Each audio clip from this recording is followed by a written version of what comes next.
I'm Rotary Swing instructor Chris Tyler, and today in this two-part video I'm going to go through the terminology of the wrists, and I'm also going to show you how the wrists function throughout the entire golf swing. Let's go ahead and get started.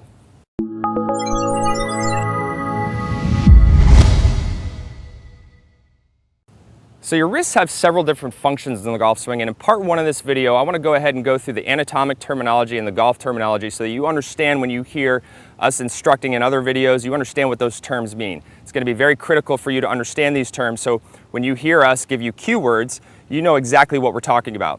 So the first function of the wrist is going to be radial deviation. Okay, so radial deviation is best defined if you were to hold your hitchhiker thumb up here and try to pull it back to the forearm. That's called cocking of the wrist. Okay, so that the anatomic term is radial deviation, and that's cocking of the wrist in golf terms. Now the exact opposite of that is going to be ulnar deviation. Okay, that would also be defined in the golf term world as uncocking of the wrist. So you have cocking, radial deviation, uncocking, ulnar deviation. Now the second function that you'll hear is going to be flexion.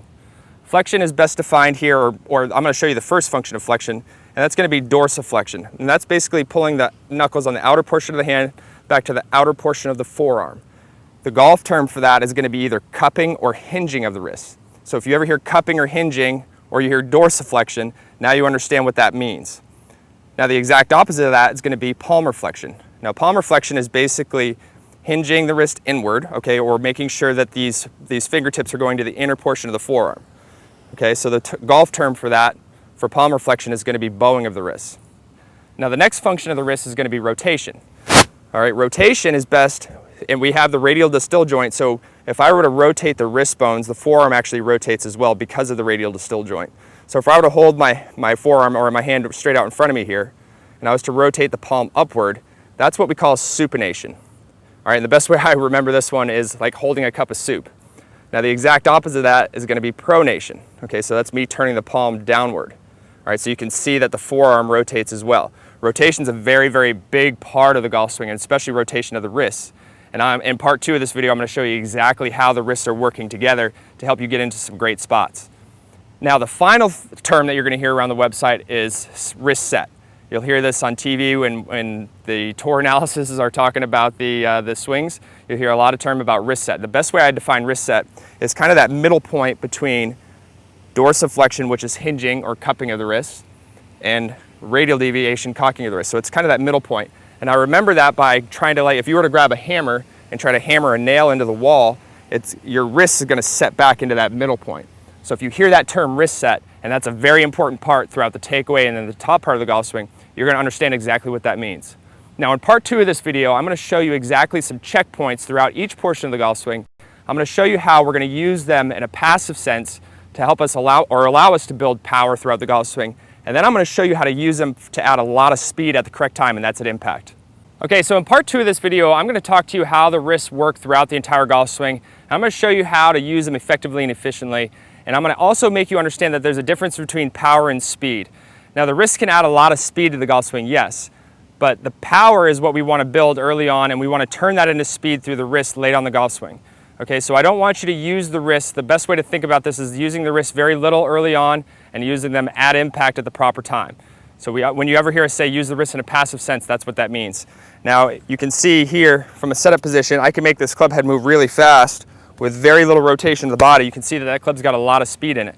And that's one of the things, the big mistakes that we see with a lot of our golfers around the site or a lot of our students is that you'll see them get the club moving really quickly without creating any rotation. So you can see that I've moved this club 4 or 5 feet with just a little bit of rotation of the wrists, a little bit of set of the wrists, and it's got a lot of speed early on. And what that's doing is it's making your primary power source your hands and your arms. The whole idea is that we want to use the body to build power. We can do that by rotating, loading up those big muscles, and then unloading that, and then pulling the power out of the ground, and then turning that into speed at impact. So I'm going to show you exactly the best way to think about how to use your wrists. And we're going to be focusing more on the movements of the body. Now there's a lot of instructors out there that'll tell you, okay, all you got to do is get the toe of the club up to the sky and you're in good shape. But again, from the face-on perspective, I've got the toe of the club up to the sky here, but I haven't rotated my body at all. So we're going to shift our focus off the club head, and we're going to focus on what the wrists are doing, because the left wrist, or your lead wrist in your golf swing, is really the driver of your car. Okay, I call him the conservative brother, always shows up to the party on time, where the right hand is the out of control brother that shows up to the party, ruins it, and this guy's going to be adding speed. So we want this guy to be in control for a while. We want this guy to help add the speed at the proper time that's at impact. So if we shift our focus off the golf club, and I'm going to use a tennis racket, and I want you to think about the front part of this tennis racket here that's going to be facing down the line as the club face. All right, so from an address position here, I'm going to let the driver of my car be the only person in the car at this point. The passenger, I kicked him out for a while. So you'll notice here that my glove logo or my watch is facing down the target line. And when I start the golf club back or the tennis racket back throughout the takeaway, you're going to notice that there's some rotation of the wrist. We always want the wrist to be rotating. All right, so the left wrist is pronating, and there's going to be a little bit of set at the end. Now, why do we have wrist set? Now, wrist set is that one term that we talked about in the first part of the video, and that's going to be to support the golf club. All right, so when we're working through the takeaway, if I didn't have any wrist set, this club head becomes really heavy, and it's lagging way down here, and it's really uncomfortable. So wrist set is just basically to support the club. And all we're looking for is enough wrist set to where the club shaft is going to be parallel to the ground. Okay, so I didn't really aim the tennis racket or I didn't aim the club in a certain area. All I did was just focus on my lead wrist rotating. So my focus is, now my watch is facing away from me and there's a little bit of wrist set. So we start also at the address position, we start with a little cupping, and as we're starting to rotate back, you're going to notice that a little bit of that cupping comes out. And eventually when we start to work up into the top part of the golf swing, you're going to notice that it flattens out. Okay, so if I were to add the right hand back to the mix, and I'm not grabbing the club very hard here or grabbing the tennis racket, the right wrist is just reacting in a sense to what the left wrist is doing because we want that to be in control. That's the most important part of golf, is being able to control the club face. Once you've trained your wrists, add the golf club back to the mix. Okay? Just try to feel those movements. Don't focus on the golf club itself. Focus more here than out here. If that's where you focus, that's going to help you build new movement patterns much quicker.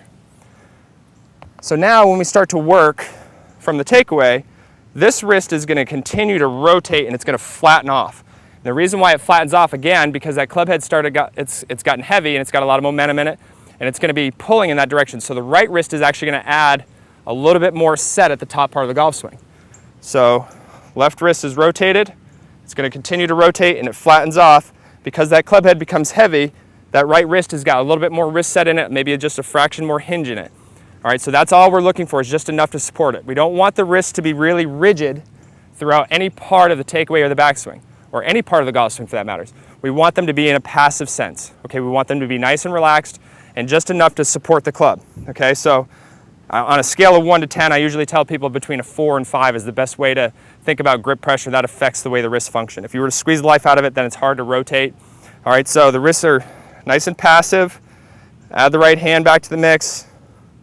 And then we're going to start to work up to the top part of the golf swing. So all my wrist watch, if you watch my watch here, now it's rotated to where it's more facing up at the sky and that it's just resting in the right hand. Don't squeeze the club to where it's got tons of tension in it, where you've got the wrist really fully maxed out, because if you have the wrist really maxed out at the top part of the golf swing, guess what? They're going to throw very early on and you're going to have a hard time maintaining lag. You're going to have a hard time putting speed in the right spot. So I really just want enough set in there to help hold and support the club. All right, there's a great drill on the website called the down cock and pump drill. Check that out. That'll help you understand how much set or how much tension level should be in the wrist. Now, what are the wrists doing in the downswing? They're not doing much at all. All the left wrist did to get to the top part of the golf swing, remember, that's the driver of our car, is it just rotated. And that's all it's really going to be doing on the way down. We don't want to try to push against the shaft with the thumb. We don't want to try to push against the club with the right arm. And that's a very common mistake, and that's why we get a lot of early casting. It's very difficult to maintain lag in the hitting area. All we really want to think about is rotation. So the left wrist is pronating on the way back. It's going to be supinating on the way down. So the right wrist, again, is just reacting to what the left wrist is doing. So from a down the line perspective, when I get up into the top part of my golf swing here, and I sit left and I'm starting to work, I don't want the hands and arms doing really much of anything. The rotation created by the body is moving the hands and arms back out in front. I'm still being able to maintain the lag in the golf club. So you can see I've got quite an angle here. And now my hands are in the hitting area to where I can release that energy, just as outlined in 5 minutes to a perfect release. So the most critical part for you to understand is that your lead wrist in your golf swing is the driver of your car. We want that guy to be in control. It's always got to be rotating. It's got to have enough wrist set. Okay, it's just got to have enough set at the checkpoint of the takeaway just to get the club shaft to where it's parallel. And then at the top part of the golf swing, we want to save just a little bit of wrist set so when you have that down cock, you can create more of an angle to hang on for more speed. All right, so as outlined in 5 minutes to a perfect release, you're going to notice that the left wrist is just rotating. So now you can see that my glove logo or my watch is facing behind me. So back at impact, okay, we've got it slightly back to a flat position. Glove logo is facing down the line. All right, and the right wrist is just rotating and helping add that speed. Now the speed is not coming from the hand. The speed is coming from the release of the angle here in the wrist and the release here in the arm. So that's what I want you to best think about. That's how this right guy, or I'm sorry, the passenger, the brother that always shows up late, is helping add that speed down there. All right, so now that you understand how the wrists are supposed to work, use them in a passive sense, build power in the body, turn them into speed at the right time. I look forward to working more with you guys in the future, and I hope you have a great day.